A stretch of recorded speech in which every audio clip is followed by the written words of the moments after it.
Those of you that don't know me, I'm a professor of work and organizational psychology at DCU Business School. I was founding member of the MSc in work and organizational psychology at the DCU Business School back in 1991. So you can take out your calculator and work out, yes, you're right, I started in DCU when I was 7. Okay, so here's the map for what I want to do, review the current context. And that's important. I know you're sort of saying, listen, Finian, we know all about the current context, but I think it's important for us just to reflect on it. And again, good psychological science says that before we step into something, it's useful to stand back and take a proactive approach to it. In other words, to consider what we're stepping into, and gives us a better opportunity to control, or to understand what we control and understand what we cannot control. Then, as I mentioned, I'm going to look at you as a leader in this context as against in the typical office scenario, and then a quick run through the research on what does work, what the evidence tells us about what does work to help workers that are working remotely, and that maybe which we should avoid engaging in. Okay, we're ready to go. So the first thing I want to talk about just is the context. I think it's important that we all realize, every single one of us, every single one of you sitting here, including myself, your families, your dependents, all your co-workers, your friends, your peers in your network, every one of us this morning are suffering more stress than we were a month ago before this all commenced. And that's important for us to understand. Some of us are coping well with it. We're resilient and we're facing the challenge. Others among us are finding it debilitating. We may have dependents that are ill. We may have several children running around us that are not adapting to home life and homeschooling as well as we might have thought. That raises our level of stress, our level of anxiety. And that is something that we need to accept. We need to be aware of it, number one, and accept it, number two. That's not to say that we can't manage it, but what we don't want to do is an ostrich approach to it, which is to deny it. This is not the new normal. This is a phase, okay? People keep saying this is the new normal. We're going through a phase or a cycle in which we have to adapt our behavior, but it's not the new normal. We will be returning to something much closer to our traditional normal soon. So my first message is we're all suffering stress. Your employees, the people you lead and your teams are suffering stress, and you as a leader or a manager need to be aware of your own stress and the fact that they have a higher stress level as well. Now we know from physiological studies, increased stress level depresses and dampens our immune system, makes us more open to all sorts of ailments. But from a psychological point of view and a work point of view, what we need to remember is that if we're suffering stress, our cognitive capacity, our brain power is reduced. So we cannot expect our employees, our teammates, our peers, or those who are reporting to us to work at the same level they were working 1 month ago. So let's get that straight. People are suffering from stress and anxiety. They will not be able to work at the same level they were a month ago. So we need to pull down our expectations in that, just to be aware of that. So that's my first message. It's not a new normal. We're all suffering from a degree of stress. The second is for us to understand that our remote workers, the people that are working, that we are expecting to work from home at the moment, that their readiness and motivation is altered. So they're not the same individuals motivationally as they were one month ago working from the office. Or even those who had the choice of working from home and maybe did so for 1 or 2 days of every week. Right now, this isn't voluntary. There's been an edict issued for most of us to work from home. So the motivational profile is different here. And that means the enthusiasm at which we engage in tasks and the dedication that we can bring to working on various tasks is different to that which we were engaged in 1 month ago. So we're suffering from higher levels of stress. The work we're engaged in, the way we're doing it is not necessarily voluntary for most of us. For some of us, it may well be. We're working from home anywhere. But actually, the vast majority of us, 4 out of every 5 of us, this is quite a new experience to do so 5 days a week, week in, week out. And the third one, I think, for us to consider and to be aware of as leaders is that this is not traditional homeworking. So some of us that are on this webinar this morning will have experienced homeworking in the past, maybe 1 or 2 days a week, or indeed some of us may work from home, you know, for the majority of our working lives or careers. Right now, most of us that are working from home are doing so, as I said, not voluntarily because we have to, but we're doing so in a different context. So we're home with perhaps you know, those that we live with. We may have dependents, we may have children, we may have children doing examinations, university examinations, or whatever. So the context is different. It's not like you can send the kids to school and your partner has gone out to work and now I'm engaged in homeworking at my desk at home.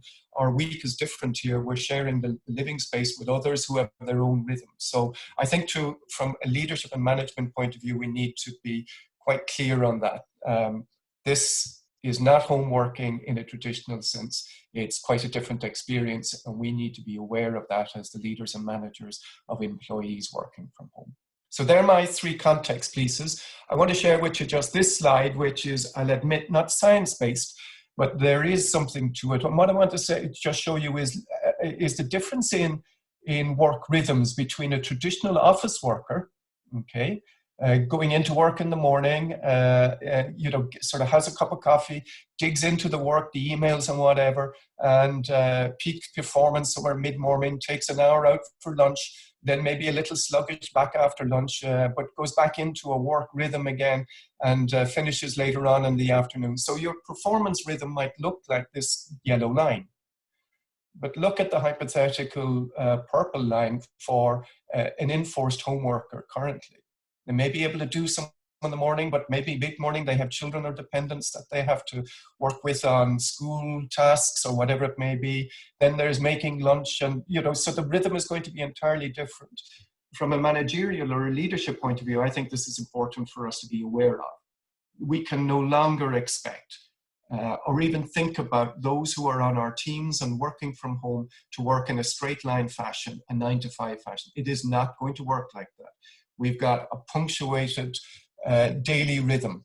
And for different workers with different home circumstances, this rhythm will be different. So we as managers need to be aware of that. We need to be ready for that. We need to be sensitive to that. And actually, it's one of our jobs to find out how that rhythm looks. And it may not look the same every day. Some home workers at the moment are taking one day where they do maybe child duties or family duties, and the next day they can dedicate to work, or maybe it's a half day. So these are the sort of rhythms that we've got to become aware of. Okay, that's my piece on context. I'm going to move along now to look at you as leaders and get us to think a little bit about the issues that you might consider about yourself before you go on to thinking about how am I going to interact with my employees, with those who report to me. The first question is, look, how are you feeling about where we are? In trying to lead people remotely using whether it's Zoom, Skype, or whatever you're using, how do you actually feel about it? Do you feel confident about it? Or does it add to your anxiety? Are you worried? So in other words, get in touch with what you're feeling about your current role and how it has changed, because it has changed. For the vast majority of us, leading virtually means a change to what we're doing. The second point, and for those of you that are graduates of the MSc in Work and Organization Psychology, or perhaps our Masters in Human Resource Strategies, will have heard me speak about this Carol Dweck's work on facing challenges, not as a sort of a performance goal, but rather looking at challenges as an opportunity to learn, to add something to my portfolio. And that's what I would say to all of us as leaders in this situation. Let's not fear what's in front of us. Let's see it as an opportunity, as a sort of a a domain in which we've not been skilled before, but in an area in which I can develop new competencies, try new things, and stretch my I suppose leadership profile. Very few of us were appointed or got our current jobs based on our ability to lead remotely. There's not a lot of firms and companies that have that in their set of criteria. But listen, if there is going to be a new normal after this, our firms and our employers may be asking us to do a lot more of this. So really here is the crucible or the opportunity for us to develop our skill set, to push ourselves a little bit further. So treat this as a learning opportunity. Approach it with a degree of excitement rather than fear. That's not to say that it's not anxiety inducing, but let's use that anxiety positively.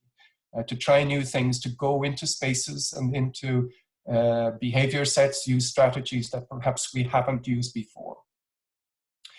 And for sure, my next point is you're not an expert. There are very few experts out there at leading virtually.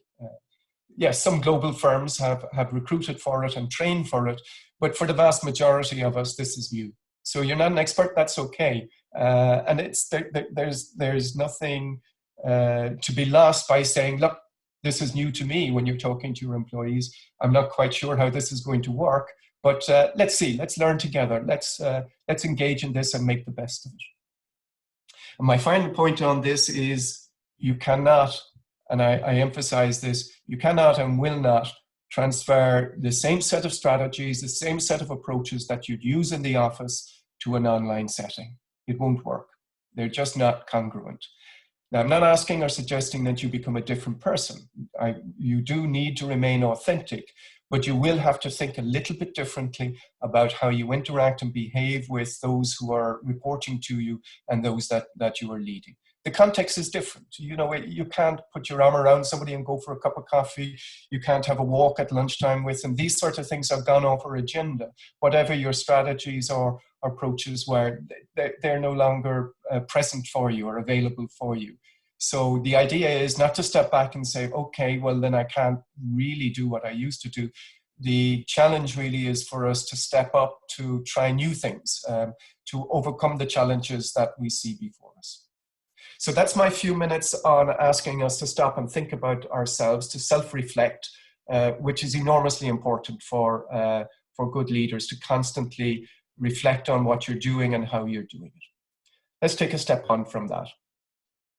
I'd like you to be aware that the research has informed us that there are some paradoxes that are associated with leading remote workers. And you can see the reference here from Bernie Lach and Ellen Kozak in the bottom right-hand corner. This is some really good, they're good researchers, have been researching this area and continue to publish right up until quite recently on the area of managing remote workers.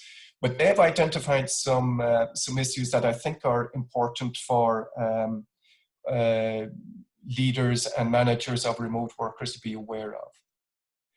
The idea is that all of our research tells us that remote workers, given the right supports and the right leadership, actually outperform co-located or people in the office. Now, that may seem like a sort of a surprising piece of evidence, but it has been supported again and again. In fact, we have meta-analyses that prove this fact.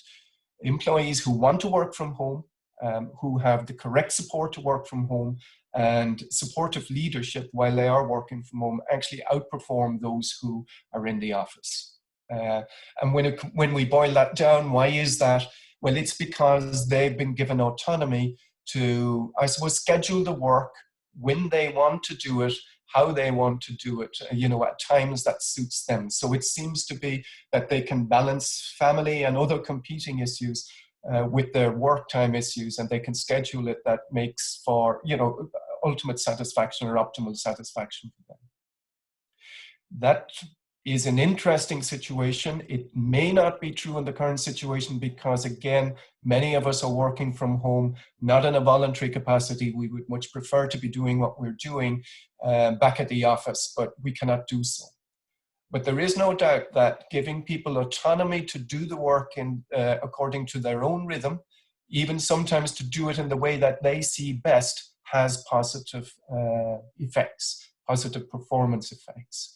It's effectively what we're saying to employees is, you know your own context best. So will you craft a way of delivering what is needed for the firm, given your understanding of your context? And that's the opposite to being a controlling manager. It's saying to the employee, actually, you're leading yourself, and I'm not going to lead, I'll just check in on you. Now, it's frightening for some of us because maybe at month's end, weekend, month's end, or quarter end, we have to deliver the results for our team or for our project, whatever it may be. We have to deliver it up along in the organization. And this idea of losing control can be, a little anxiety inducing, but don't fear it. In the leading virtual teams, it's as I say, it's a paradox that we have to engage with. Giving over control actually in a way can give you back better performance. The second point that Brenda Lash and Ellen Kozak and co-researchers have found is that there's a bit of a conflict, or a contradiction sometimes, between managing teams and managing individuals within the team. And this is definitely where managing virtually and leading virtually can take more effort. There is no doubt about that. It's easy sometimes to bring a team together in an office in a co-located situation and quickly thrash out a problem or a challenge. Much more tricky and much more challenging to do that in a virtual setting. So what it means is, yes, we should have team meetings, and we should have a structure to those and a sort of a system, a briefing as to how they would work. But sometimes we really do need to supplement our team meetings with one-to-one meetings also. So be ready for that. Although everybody appears at a team meeting once a week, twice a week, whatever it may be, you are going to have to put some more effort into contacting individual team members for one-to-ones in the background. And those one-to-ones are absolutely essential because, as I'll speak about in a moment, it's those one-to-ones that connect the employees at an individual level with yourself, give you the opportunity to understand what their challenges are, what motivational issues they may be facing, but it also gives you a chance to understand any anxieties they have, or indeed really good ideas that they may have. But it gives you that opportunity to connect one-to-one with them. So let me advance a little bit on that and speak a little bit about what you need to consider about the people who are reporting to you. So in this virtual world, do you know what motivates each of them now that they are at home, perhaps with the dependents, or maybe they have somebody in the family that is ill, maybe indeed even suffering from the virus, or those within their immediate social network that are so. Do you understand where they are motivationally right now? And I think that's something that a remote leader, a remote manager needs to get a handle on. You can't ask these questions really in an open Zoom team meeting with 8 or 10 individuals attending it. I think you can gain some insight into that, but I actually think for most of us, we need to move to the one-to-one approach to have that discussion and conversation with our reports to try and understand that. Working virtually, working through Zoom or Skype or whatever it may be, WebEx, is easier for some. Some of us just love it. It's terrific. We spend all our time on FaceTime or whatever social media forum that we subscribe to, and it's completely natural to us. For others among us, perhaps the introverts, this takes a lot of effort, and taking effort means it burns our energy, our psychic energy, our psychological energy, if you want. I remember what I said earlier, all of us, every single one of us listening to this webinar, you are all suffering a degree of stress higher than what you were 1 month ago. And that reduces our psychic energy. So these online fora can be challenging for people who are introverted, or certainly to speak up and have the camera shine on them for a prolonged period of time can be something really that they would step away from. So my question to you as leaders and managers of employees that are working and reporting to you virtually is, do you have a sort of in your head a pen picture or a personality picture of those on your team? Are there individuals in there that you're not hearing much from and others that you're hearing a lot from? So if the answer to that is yes, you need a strategy or you need an approach to overcome that, because we need to hear everybody's voice if we're going to, from a team particularly, if we're going to have optimal performance. There are those in your team that like a lot of guidance, check-ins. You know, they're anxious to see that they want to do things right. They want to ensure that they're doing it correctly, that they're doing it the way it should be done or at the pace that it should be done. So they will look to you to just to verify and to give feedback. And others are really autonomous workers. They say, okay, I've got the project's description. I'm off to work on that, and I'll speak to you next Friday, or I'll speak to you next Friday week. I'm pretty confident I'll have it done, and I really don't need to communicate with you between now and then. So the needs of these two individuals, or two different types of individuals, they're radically different. And again, as leaders and managers, this is the sort of challenge that we have, is we need to tune into this, to become aware of it, and then to work on it, obviously. My final point here is just, and I think I've mentioned this already, is do you know among your working team who wants a lot of autonomy versus those who don't? And actually, let me progress this autonomy piece, because in my next slide, what I want to do, and this is perhaps for those of us on the webinar who have forgotten about what we've learned about work motivation in the past, I'm going to take a minute or two just to do a precis or a work motivation 101 reminder. And here, I'm not speaking about Maslow or anything like that. I'm really referring to probably the most widely used, adapted and validated work motivation model that there is, and that's self-determination theory.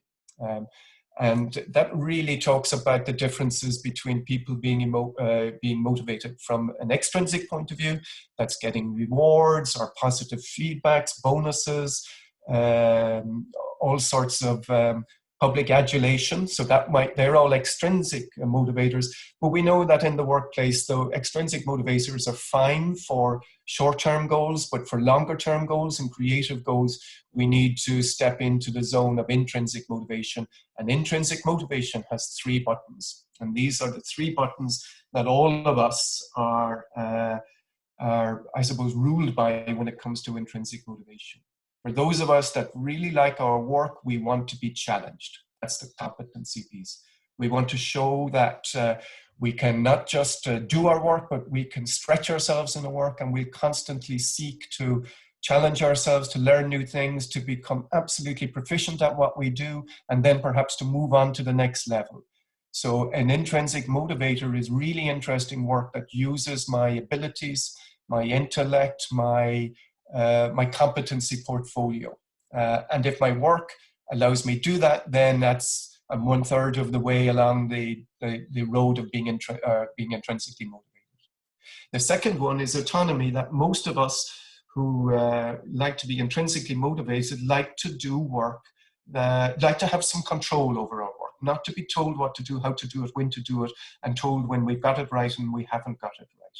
We like to have that sense of like not just control, but a real input and a decision-making piece. We feel empowered really about how we're doing our work. So that's the autonomy piece. This is a really, really important one, and lots of research on this showing that where leaders give employees the opportunity to do their work, to craft the work in the way that they want. In other words, okay, Padraig, okay, Sharon, here's the work. We want you to work on innovating a new service system, but what I want you to do is to work on it in the way that you see best. that you craft the way that you want to work on that, and can you come back to me in a week with what you found on that? So that's giving that individual really an open space, almost like a blank sheet to begin to deliver on that global goal that you've given them. We find that really opens up creativity and innovation. The third point on our Work Motivation 101 from an intrinsic motivation perspective is that all of us want to be involved in work where there is some purpose. Now, that's not to say that somebody that's, that's the caretaker or the security guard in a large organization that's involved in really creative stuff, that they don't see a purpose. Organizations are made up of loads of individuals who are contributing in small ways to the overall purpose of that organization. And this is important, I think, for us to get a sense of the meaning of what we're engaged in. This latter one, I think, is really important for us as leaders of remote and virtual teams. We need to keep that big picture in the minds of our employees and our reports. It can get lost in the middle of what we're going through currently. So don't be afraid at some stage, particularly if you're using weekly check-in meetings, just at the beginning when you're giving an overview of where we are for this week, to remind the people on the team what our purpose is, what we're all striving to contribute to here, so that you keep a focus on that. I'm watching my time, so I'm going to move along. That's my 101 work motivation piece. But what I want to come back to here is that all of our workers, all of your self-reports, they're all feeling challenged. And really, when we look at and we pull together the research from probably the last 10 or 15 years on leading remote workers or virtual workers, there's one theme that comes up again and again and again, with reference to leadership effectiveness. And that is, if your remote workers feel that you trust them and they can trust you, then performance is enhanced. So trust in this scenario is really, it's a primary issue. And that's where I want to spend about 5 minutes. And I'm going to share with you on one slide, try to pull together all of the research that we have on how do you influence remote workers, virtual workers, whether they're individuals or working in a team, how do you influence their trust and ensure that they feel trusted and that they trust you in a virtual setting. And this is what I call my slide is zipping up trust. And I'm breaking trust down into two factors, okay? So on the one hand, people trust individuals. They trust you if they feel that you are caring, that you're concerned for them, and that you're warm towards them. Okay, so that's on the affective side or the emotional side. And they will trust you if they can see that you are relatively competent. You don't have to be Superman or Superwoman, but that you're relatively competent to lead the team. That doesn't mean you have to be better than everybody else in the team, but that you are competent. I suppose the other end of that is versus incompetent, and that you're relatively reliable. So really our trust piece is made up of two foci. How am I working on helping my reports, my remote workers to feel that I care for them? And how am I working on influencing their perceptions of my reliability or competence? Now, I'm going to split the research because a lot of research here, but I'm going to split it up into two subfoci. So working with your remote workers, I'm going to take a task or a project-focused set of cues under warmth and care, and then a personal or an interpersonal set of cues under warmth and care. So first, how do we transfer this sense of my caring as a leader? Well, you give them support, as much support as you can. You give them autonomy. You say, look, Sharon, I'm really confident in what you can do. Are you confident in taking on this project? And if they're matching that, then say, okay, well, why don't you run with that and come back to me if you have a problem, but you sort of craft out what you're going to do on this project. I'm here for you. Come back at any stage you want to, but I'm going to let you work on that at your pace, and let me know when you think it would be really useful for us to touch base again. So that's giving autonomy, but also keeping the support piece there in the background. You need to be honest and you need to be transparent. Sometimes things won't go correctly. Things are not maybe going well in the firm. Listen, be honest and upfront about that. You're dealing with educated individuals. They've enough on their plate without somebody keeping information from them. Be open and honest. That they'll know when you're being open and honest, and that will feed into their perception of you as a caring individual who's not hiding anything. That integrity is high on your list. So these are just 3 things. Take your own meaning for them in your own context that pay into or contribute to warmth and care. excuse me, under under a task or a project focus. Let's look at the interpersonal. So how do you, when you're dealing interpersonally with team members, how do you sort of display and portray your caring side and your the fact that you're you have an interest and a warmth towards your employees? So try to be caring. So how do you do that? You ask them, how is it going for them? You ask questions like that. How are you finding this working from home? Where do you find the challenges? Are there things that are working well for you? So are you finding some things just really impossible? You know, where are your stress levels? So these are important personal or interpersonal questions that you can ask individuals that open up a conversation to a different level. They let them know that you're not here just to hear about how the project is going, to tick a box in terms of performance management. Rather, you're interested in hearing about the challenges that they're feeling, how they're managing this really strange scenario that we're all going through. And there's no harm in here in you sharing your situation with them, saying, yeah, listen, yesterday I had an hour and a half's work to do, but the whole, you know, the wheels came off the wagon because whatever happened at home, and we're all facing these sort of interruptions to our scheduled lives at the moment. So I think sharing them makes you more human and sees that you're facing these challenges as well. So I'm going to move to the other side of my my hoodie, to the competence and reliability side, and I'm going to do the same here. So how can you as a leader and a manager just pay attention to the cues that you may be giving under a task heading from a competence perspective, and then from a personal or a team related interpersonal heading. So let's look at the task first. People read this very quickly. If you're conscientious about your work, if you're reliable in that, look, we're going to have meetings once every 3 days, 2 days, whatever it may be, and that I'm going to have this done for you by that time. You know, people watch that carefully. People delivering. Are you delivering on your deliverables? Do you set up the stuff that you're supposed to set up, be it Zoom calls, Skype calls, whatever it may be? Are you making the resources available to them that they require? Maybe it's something from a firm perspective that they need resources to help them with the online connectivity, whatever it may be. So you need to appear, or you need to show that you are conscientious about your role. You need to obviously be knowledgeable, and given that you're in a leadership position, you probably have more insight and information about how the firm is doing than they do. So don't be afraid of sharing that. This is important for them to understand the context also. I think where you need to be competent and show your competence is when you're assigned responsibility. This comes back to an earlier slide. So do you know your employees? Do you know those who work well alone?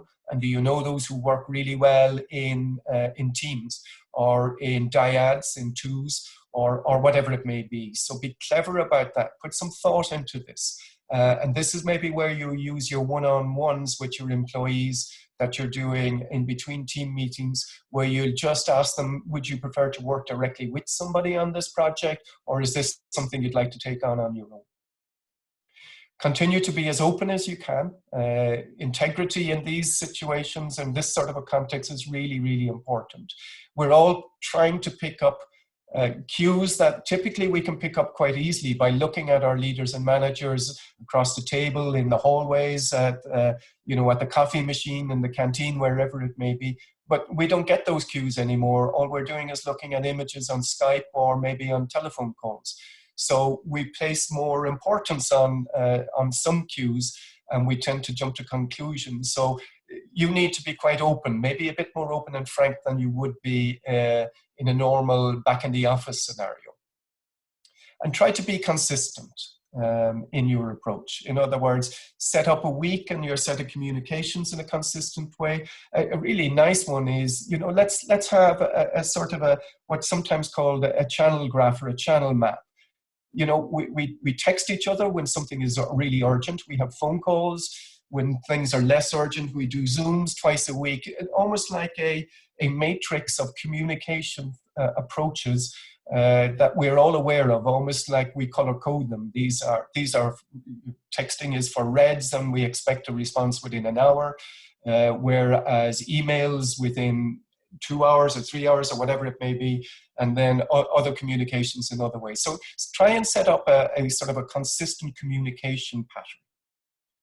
So they're just some ideas. Again, I'd like you to look at these and take your own meanings for them in your own context. I'm aware that some of us are coming from the service sector, some from manufacturing, from quite different sectors. So you have to translate these phrases and these prompts. And really, they're not just phrases and prompts. Remember, this is research evidence that I'm quoting to you here. You need to translate them to your own setting. So finally, on this rather full slide, I'm going to look at personal and team-related issues under that heading of competence and reliability. So being proactive as a leader, in other words, seeing things before they happen, can be an important cue for developing the employees or the virtual team leaders' sense of trust in your competence and your reliability. And in a way, most of us are already, we have the bigger picture as leaders and managers. Maybe not the complete bigger picture, we don't have all the answers, but we do know about stuff that's going on in other areas, so that can help us be proactive and think ahead a little bit. And again, look, if we're leaders and managers, our job is to think a little bit more strategically than those who are beneath us in the organization. So we need to continue that strategic cap wearing or hat wearing role here as well. So my colleague Craig Crossley in the University of Central Florida has done some fantastic research on the impact of humor among virtual team members. He thinks it's really, and he's shown actually, his research has shown that humor actually does contribute significantly to employees' perception of the competence and reliability of leaders who are leading virtually and remotely. So don't be afraid to, have self-deprecating humor about, and not too, obviously in this current situation, not too black, but just, think about introducing humor to the scenario. It has an interesting impact on employees. They feel much more comfortable when the tension and the ice is broken by a little bit of humor. Look, some of us are not naturally humorous, so I'm not saying that you'll reach immediately to the Christmas cracker joke book, but just consider it as something in the background and encourage. Maybe some of your team members are naturally humorous, when they are being humorous, once it's not aimed at any other individual, celebrate that as well. It's useful to have a laugh.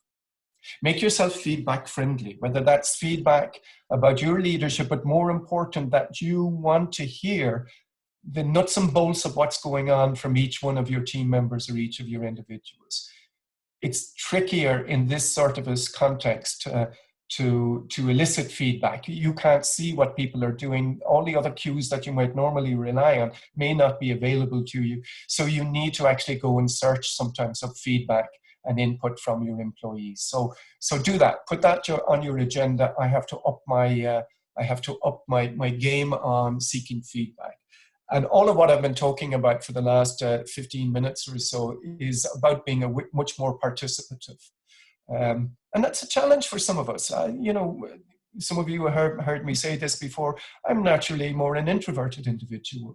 So dealing with people online, eliciting information, asking questions of them is not something I'd normally do. I'd be more, typically would be more reflective and a listener. And sure, you need to listen as a remote leader, as a virtual leader. But I found myself with teams that I'm working with where I've had to step up and actually articulate and ask questions a lot more than I would have in the past. Otherwise, I'm missing really, really important information. Okay, we're beginning to come towards the close of what I wanted to present to you this morning, and then we'll open it up for questions. So a quick synopsis of what you should do. Your job really is to make your remote workers, those who report to you, is to make their job of doing their work, doing their project a little bit easier. So that's primarily your aim. Your aim is not to direct them, it is not to control them, it is to help them to do their work, to make it easier in whatever way you can. Now that's a different agenda, maybe subtly different for some of us, maybe significantly different for many of us from what we would do in the traditional office setting. But keep it in the back of your mind when you're speaking with your reports. How do I help make it easier for Sharon? How do I help make it easier for John? You need to engage more than usual. Establish a routine as best as possible, and that's not your routine, but a routine that fits your team or fits your employees. And then try to be consistent in sticking to that, because remember what we learned earlier, if you're consistent, that builds their trust in you as a leader and a manager. We do need to be a little bit careful on this one. Communicating online and digitally, as we all know from Twitter and other digital fora, sometimes the meaning can get lost. You need to put a little bit of extra emphasis on this, particularly on decisions. So when a decision is made with a team or with an individual, there's no harm in going back and saying, okay, let's just have a look at, we have decided to do X with customer Y, and you're going to make the 2 phone calls to her, and then I'm going to follow up with, so in other words, you outline what the steps are so that the instructions or the decisions that we have made are articulated clearly, that we all understand the action points.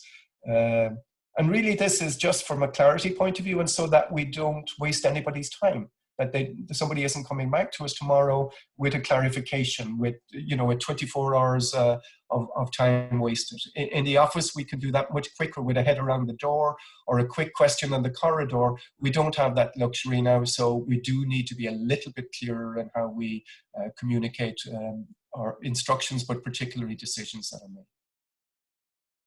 Your job, as I mentioned above, is to make it easier.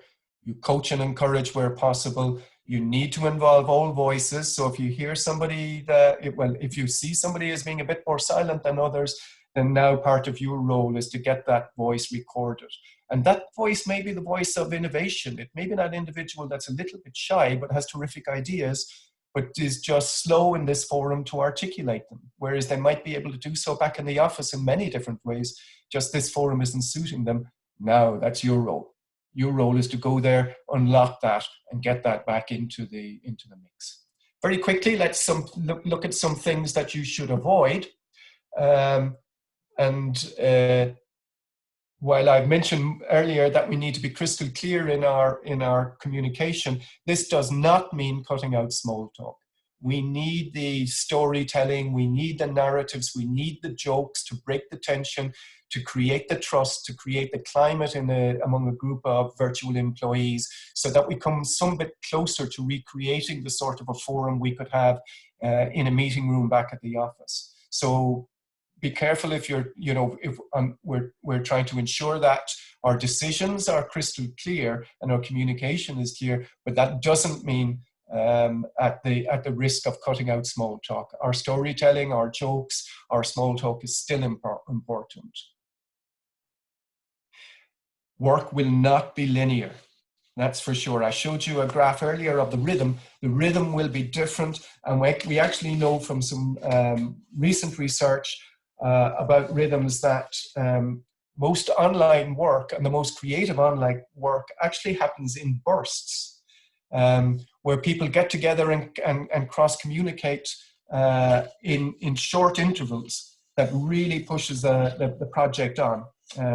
And it's actually a recognized in software development. It's a recognized feature of innovation and creativity. This short bursts of intense activity followed by latent periods. So if you expect the work to be done in a linear fashion, then you're fooling yourself. You're being somewhat naive. Think of this as happening in rhythms. So in the background, there may be nothing happening. There may be short bursts of activity. You can't expect every 2 hours, every 4 hours, every day, a linear pattern of performance. So get your headset, get your mindset into thinking about that. You are not the expert. You are not all-knowing. And I think just being authentic about that is important. That you say, actually, I don't know the answer to that.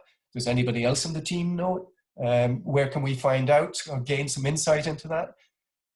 You know, showing that sort of vulnerability, knowing the limits of your competence actually elevates your employees' trust in you, because they're going, he knows or she knows the limits of their ability. This is important. I can trust this person because they know when to step out and ask somebody else or lean on somebody else rather than being delusional about their abilities. And an important thing, and this is back from a psychological perspective, back to attribution theory. Look, if you're not getting responses or performance doesn't seem to be coming from somebody, don't make the assumption that they are slacking. Actually go the other way. Think there could be 4 or 5 different things that explain this. Let's wait and see what the problem is. And you'll find most of the time that there's a legitimate excuse or reason why that person has not been reporting. So don't go on the control hat. Understand people are under pressure. We are prone to make attributions and assumptions sometimes when work isn't coming through at the speed that we wanted to. And I'm asking you to just at the current time, suspend your attributions, suspend your assumptions, and wait and see what the real story is. Okay, I've moved to a period where it's time for questions, and Caroline, I know, has been curating the chat. I know I've gone a little bit over my time, but I'm going to ask Caroline as I just see if I can switch screen. Yeah, that's it. Can you hear me, Finian? I can hear you, Caroline. Perfect. Great, yeah. Yeah, so we're all set then.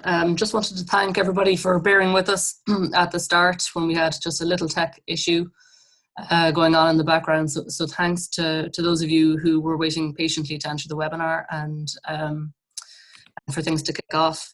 That was fantastic, Finian, incredibly informative, very insightful, and I'm sure practical for those of us on the line today in navigating these very strange, if not stressful times. Very nice that you've got a branded mug, and that's a nice touch. So a couple of questions coming through here for you on the live chat. One is about overwhelm among managers. So while managers are looking out for people in their teams and they're trying to facilitate one-to-one dialogue with team members, that's I guess eating into a lot of time. Yes. That managers would otherwise be using on project work or on quiet work at their desk. And just somebody here on the line noticing that there's a sense of overwhelm among particularly senior leaders who are trying to keep all of the ships afloat at the moment. Would you have any comment on that? Yeah, no, it's a really, really interesting point. And it's a point, again, that we've seen in the research. There's a couple of things obviously contributing to this. You know, pulling 4 or 5 people together and having a meeting for 25, 30 minutes, we can solve a problem or a challenge. And clearly that's not possible now, because getting 5, 6, 7, 8 people together at any one time for a Zoom call or a Skype or whatever media you're using just isn't it's not as manageable, I guess. So it means that a lot of leaders and managers are having to do a lot of one-on-ones, and that's time consuming. And listen, what we're doing right at this moment, communicating like this, this takes energy, this takes concentration. Doing one-on-ones digitally is more tiring, from a psychological perspective and from an emotional perspective, much more tiring than doing so sitting over a coffee in the canteen. So I agree wholeheartedly. There is no golden key to the problem that the participant has articulated. What I am imploring leaders and managers to understand is that we can't continue to do in the current situation. We can't continue to manage and lead in the way that we did 1 month ago. You can't replicate that. We need to come down a gear. Everybody needs to come down a gear. We just can't be replicated, and we need to understand the parameters, I suppose, of our ability. One thing that the research has suggested on this is that where you have teams, that you give them more authority to be self-managing and self-leading. So you break larger teams up into dyads, so you buddy individuals within teams, so that Finian and Caroline become a sort of a mentoring pair. So rather than everything coming back to the leader or the manager, Finian and Caroline as a dyad within the team try and work out their own challenges and problems. So it takes some of that upwardly directed questioning and needs. It dilutes that a little bit.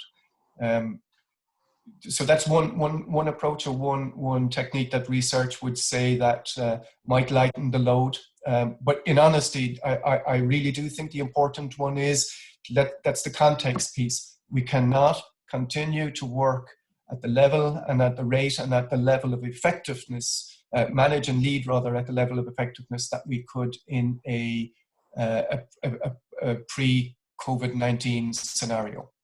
We need to let go of that. Yeah, it's a major shift in people's expectations around how much they or their team or their broader work environment can actually achieve at the moment. Yeah, absolutely.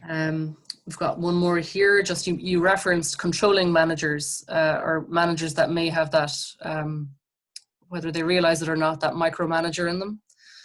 Yeah. And their desire maybe to have very clear insight into what their team are up to at any given moment, and maybe an element of suspicion when they don't have that instantaneous feedback and that face-to-face and that clear visibility. So what can a manager do if they have that instinct and they very clearly need to dial that down quite a bit at the moment?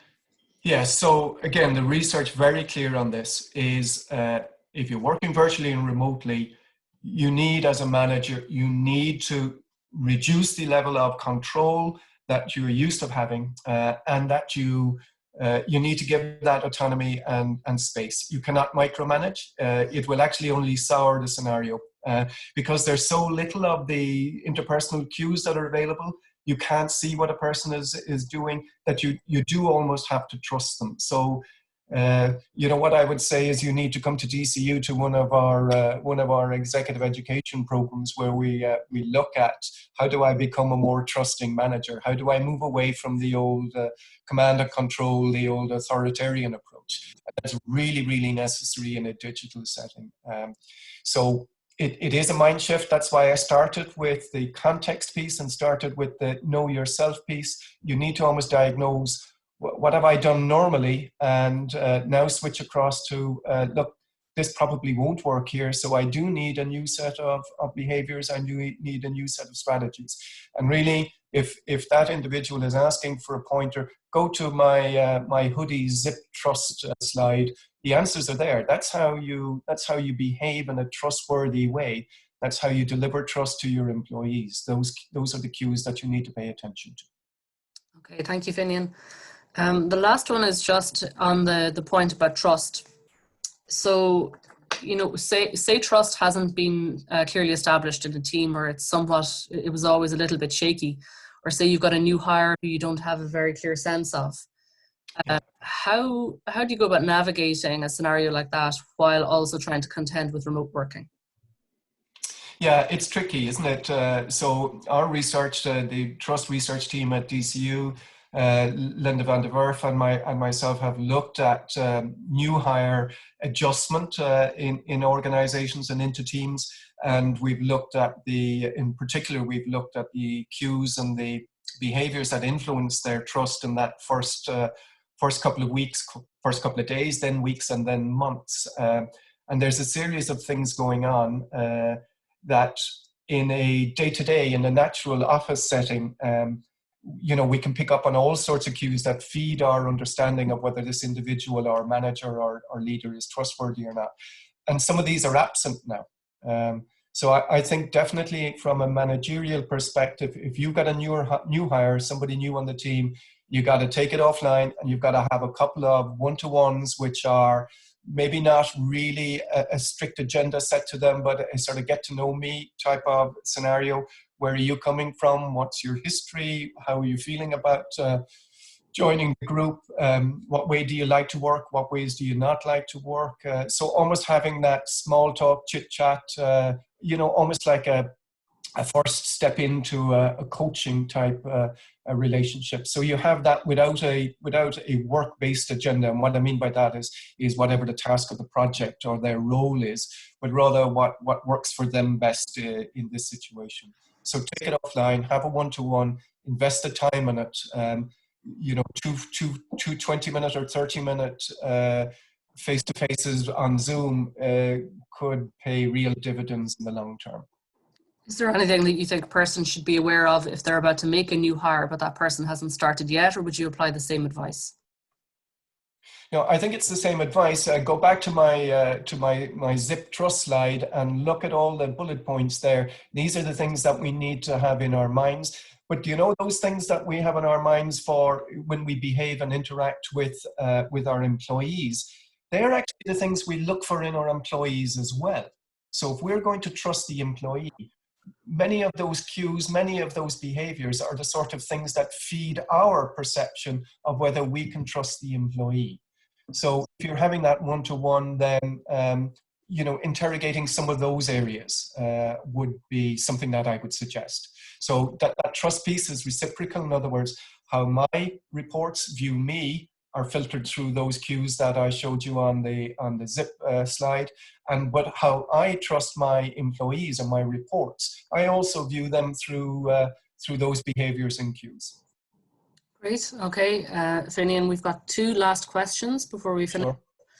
One is making the point that the business model and approach has changed so much. How will people be affected psychologically when we're back to working in an office? And any advice for, when we're eventually, hopefully at that point where business as usual resumes, so to speak, how can you prepare your team for going back into an office environment, having operated like this for potentially a very long period? Yeah, to be honest, firms have been through this.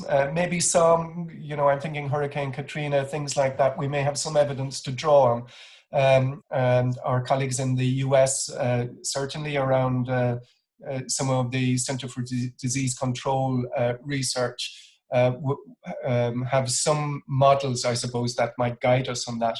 It might be a really interesting webinar to hold in the future for me to go and look at the research that's extant in this area, because it probably is something that all firms will face. But what I would say immediately, one thing I am quite sure of, is that on return to office, we don't expect everybody to go back behind their desk and continue with functioning as they did prior to March 16th or whatever date you broke up in your country for this sort of lockdown. We need a town hall. So this is where leadership steps up. On our first day back, it needs all employees coming together if that is possible, if we're not all physically distancing ourselves or socially distancing ourselves. But there definitely needs to be a sort of a town hall where leaders step up. They characterize what has happened over the previous month, 2 months, 3 months, however long this will last, the effect has had on the firm in terms of whatever service productivity. Some firms have completely closed down, others are managing to function at some level, but to characterize that, because not all employees will understand that. To celebrate the input of employees in keeping the firm going, if that has been the case, in trying circumstances where people have sometimes put the firm beyond their own personal needs and wants at certain stages, but then to try and chart the road back. So we don't have a firm absolute sat-nav for this, but this is what we think is the approach we're going to take over the coming days, the coming weeks, and that we're open to listening to all teams and all individuals to see that we can get that right. Of that, I'm sure that leadership piece becomes significantly important on return. Okay, that's great, Finian, thank you. Our final question, I think it's a really important one, is from Jacqueline, asking if you have any thoughts on trying to manage teams in a scenario where some of the team have been laid off temporarily. Yeah, no, this is a really important one. I'm sort of conscious that I'm talking and have spoken all the way through about, leading teams that are working from home, even if it's not voluntary in that it's enforced. But I'm also conscious that for some of us, our teams have been downsized significantly, and there'll be some people that may be returning to work that are furlonged, that will be returning to work in a month or two's time, but they have been laid off in the interim. And there's a bit of remediation to be done here. This is real important trust-loaded communication with those individuals.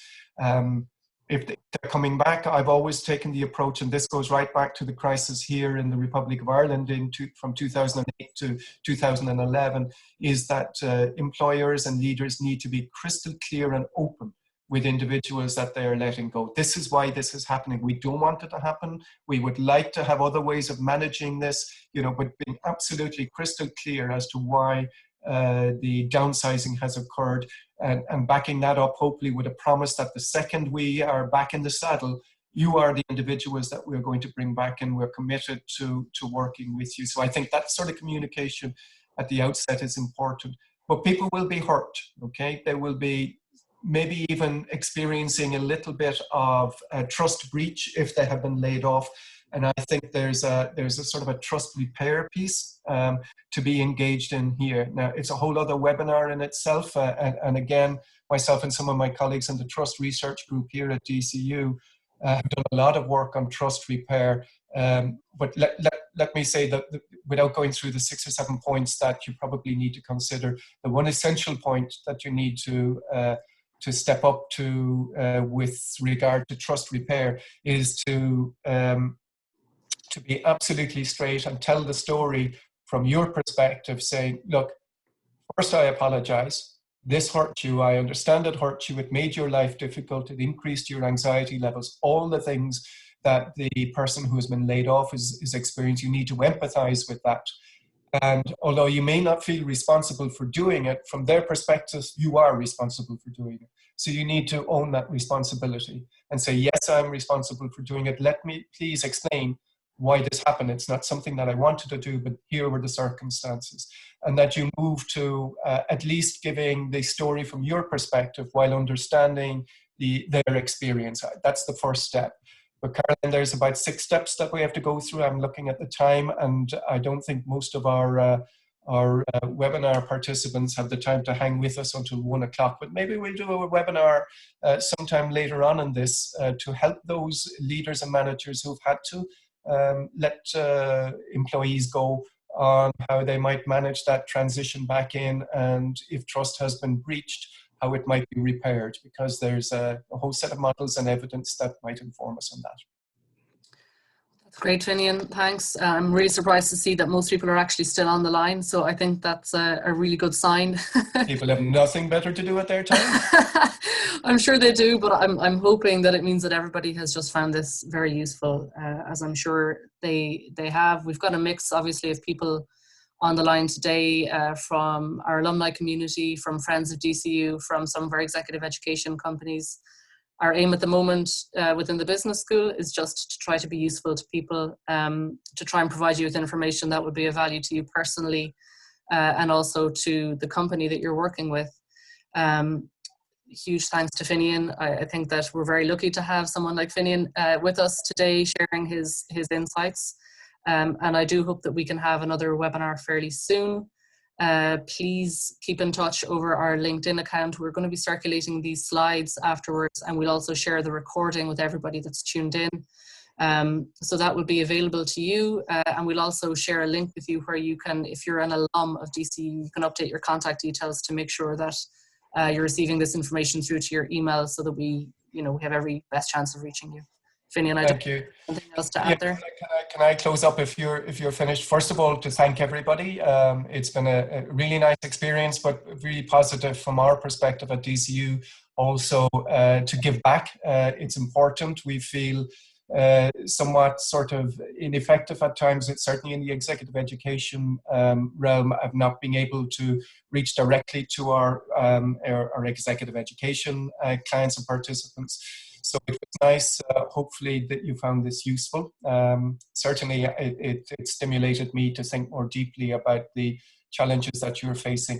On the slide deck, my contact details are on a slide. I won't bring it back up now on one of the final slides. And for those, I know we have a couple of students that have logged in as well that may be doing some research or looking to do papers on this area. My last slide is a set of references, academic references, all from top-tier journals that support what I've been going through for the last 55 minutes or so. So please find those available as well. My contact details are also on a slide there. So I'd be delighted to interact individually with anybody that would like to do so. I do know from an executive education perspective that this day next week, we have Brendan Benchy, who is one of our presenters on our Google for Growth program, which is for Irish SMEs. He's doing a webinar for us looking at financial strategy in the current situation, which I think might be really relevant to SME owners. And really what he's focusing on that is the problems you may be having with cash flow. Brendan is so experienced in this area. I saw him do this webinar last week. It's a really, really valuable one. So for those on our SME client list, we'll be hitting you with the details of that over the next couple of days. Thank you so much. All right. Thanks, everybody. Thank you. Bye-bye.